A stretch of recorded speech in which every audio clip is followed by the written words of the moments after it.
Sir में भयंकर दर्द था, सो अपने परिचित केमिस्ट की दुकान से सर दर्द की गोली लेने रुका। दुकान पर नौकर था, उसने मुझे गोली का पत्ता दिया तो मैंने उनसे पूछा, गोयल साहब कहाँ गए हैं?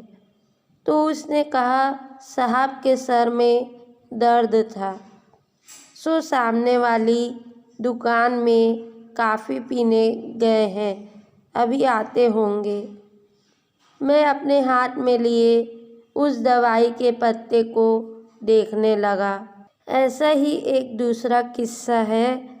माँ का ब्लड प्रेशर और शुगर बढ़ा हुआ था, सो सवेरे सवेरे उन्हें लेकर अपने पुराने डॉक्टर के पास गया। क्लिनिक से बाहर उनके गार्डन का नज़ारा दिख रहा था। डॉक्टर साहब वहाँ योगा और व्यायाम कर रहे थे। मुझे करीबन 45 मिनट इंतज़ार करना पड़ा। कुछ देर में डॉक्टर साहब अपना नींबू पानी लेकर क्लिनिक आए और माँ का चेकअप करने लगे। उन्होंने मम्मी से कहा, आपकी दवाइयाँ बढ़ानी पड़ेगी और एक पर्चे पर करीबन 5 से 6 दवाइयों के नाम लिखे।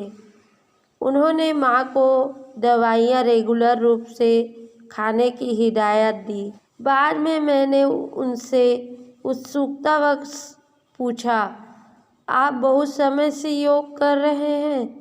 तो उन्होंने कहा कि वे पिछले 15 सालों से योग कर रहे हैं और बहुत सारी बीमारियों से बचे हुए हैं। मैं अपने हाथ में लिए हुए माँ के उस पर्चे को देख रहा था, जिसमें उन्होंने बीपी और शुगर की बहुत सारी दवाइयाँ लिख रखी थी।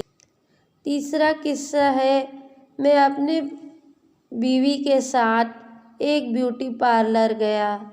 मेरी बीवी को हेयर ट्रीटमेंट कराना था क्योंकि उनके बाल काफ़ी ख़राब हो रहे थे।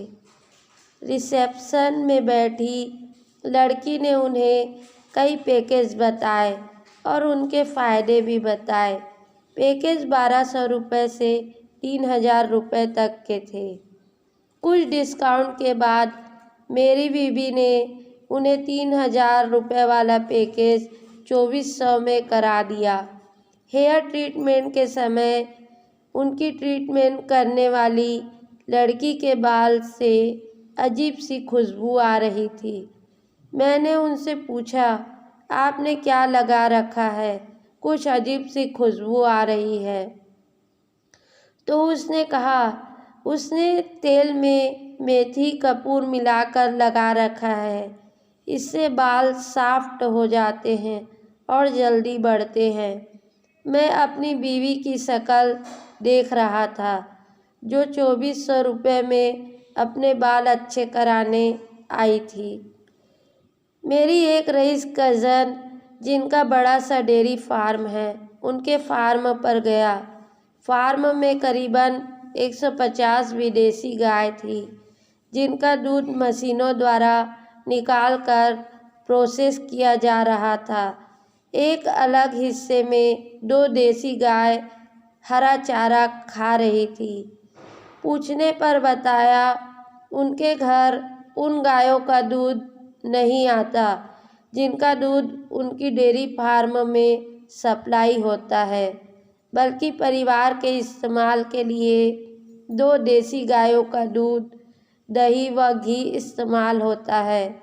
मैं उन लोगों के बारे में सोच रहा था जो ब्रांडेड दूध को बेस्ट मानकर खरीदते हैं।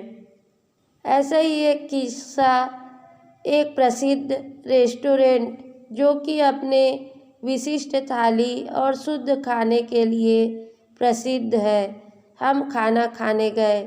निकलते वक्त वहाँ के मैनेजर ने बड़ी विनम्रता से पूछा, सर खाना कैसा लगा?